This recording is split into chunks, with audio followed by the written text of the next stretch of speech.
Hey everybody, here I am in Sherwood, Connecticut, on Sherwood Island. There's the little woodchuck hall.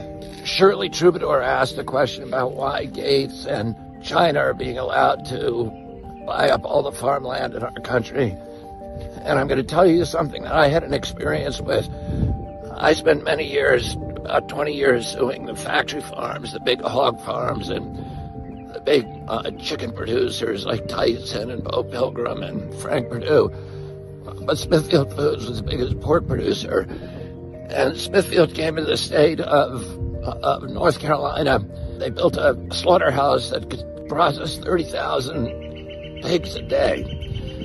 And then they had a partner named Wendell Murphy, who was in the state Senate, and he passed 28 laws in the North Carolina State Senate making it illegal to sue a factory farm. He left and went into partnership with Smithfield, created a way to raise pigs, instead of raising them on farms, to raise them in warehouses called Murphy 1100s.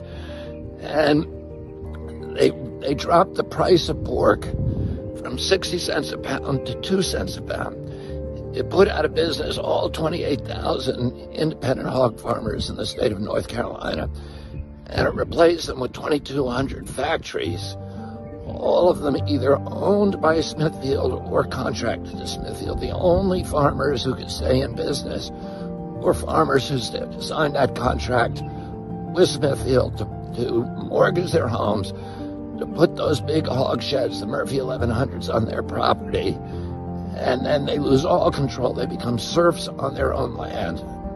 Smithfield dictates all their farming practices. It gives them the food, it delivers the piglets, picks up the grown animals and brings them to slaughter. They put out of business 28,000 farmers, and they control now 80% of the hog production in North Carolina. Because they dropped the price in North Carolina, Iowa had to adopt the same system, had to cave into Smithfield.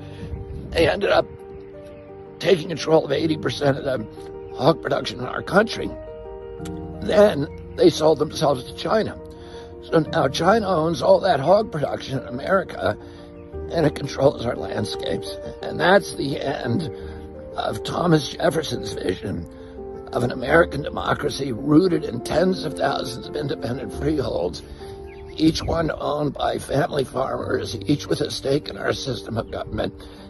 And that's why all of this industrial agriculture not only gives us substandard food, but they're also taking control of our landscapes, and that is a huge threat to American democracy. I hope you guys